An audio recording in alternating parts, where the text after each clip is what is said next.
Often one of the biggest barriers to getting started in triathlon is the swim. If your swimming is your weakest discipline or you come from a non-swimming background, then tackling the swim in a triathlon can be quite daunting. And this probably sounds pretty familiar to a number of our viewers, which is why I've got some help today. I've brought in Sam Pictor. So thanks for joining us, Sam. Thanks for having me, Mark. Pleasure to be here. Well, Sam, I think it's probably fair to say, you probably don't mind me saying, that swimming isn't your strongest discipline. No, that's definitely fair to say. I came from a non-swimming background. When I first joined at university sort of 7 years ago, the idea of a swim squad swim was terrifying. I was slowest in the lane, started in the slowest lane, and to be honest, all those years ago, I wish there were several things that I was told when I first started out. So for our viewers, what did you start out, like your times per 100 meters? So, I mean, when I first started swimming, it wasn't really about times. It was about trying not to stop every other length. Surviving. It was surviving, not getting too out of breath. But I'd say maybe 2 minutes for 100 meters. Okay, and where are you at now? I'm sort of now knocking on the door of 115, 120. So very competitive. Yeah, starting to get out towards the pointy end of the swim in races, which is brilliant. getting there. Well, this is why we got you in today, because we'd like to pick up on some of those tips that you've learned over the years and help some of our viewers out there for getting started in triathlon as non-swimmers.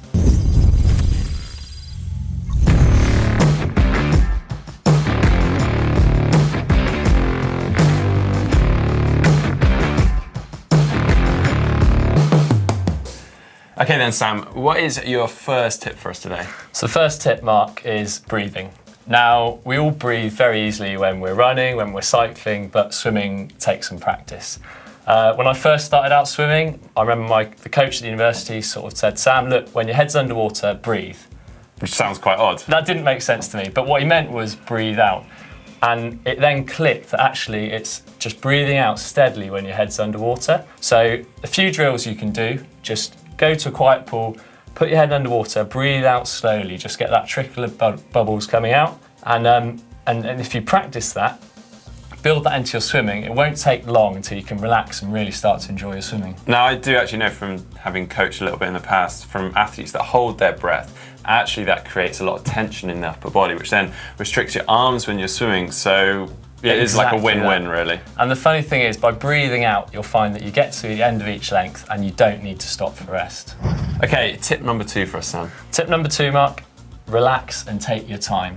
Now, sometimes it's not always best to practice these things in a busy club session. So take yourself away, maybe public swim session or an open swim session, and just work on like your technique and your breathing. Again, just head underwater, breathing out steadily. Sometimes maybe just do one length at a time and just really focus on relaxing in. So quality rather than quantity. Quality rather than quantity, absolutely. Okay, so you haven't got a load of people around you chasing on your feet, so you can just take your time. Yeah, and get into your and I think the key here is to relax. If you take your time, you don't feel rushed, then you can really relax, and you're, like you're saying, your arms will loosen up and you'll be able to swim a lot freer. Okay, Sam, tip number 3 for us. Tip number 3 is little and often. Now, I used to be very guilty of this, but I used to go to the pool and do massive hero sessions. I used to think, if I go to the pool, do a big 90-minute swim, 5K, smash it out, arms falling off, get out and think, yeah, job done, bank that.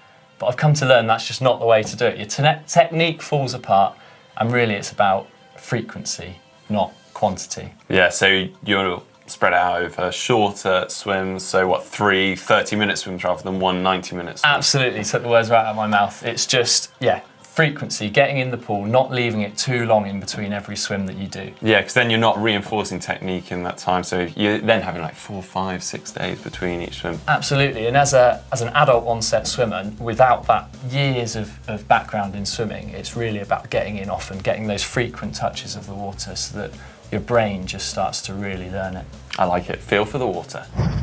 Tip number 4 is to swim with others. Now, once you're getting into the pool, the best way, and you're learning the basics of swimming, the best way to move it along fast is to get in with other people. And this will also set you up in a great way for your first triathlon. So you're pushing each other along? Absolutely, you're taking it in turns to lead the length. Get yourself down to a local tri club or public swimming session with a few friends. Take it in turns to lead the lane.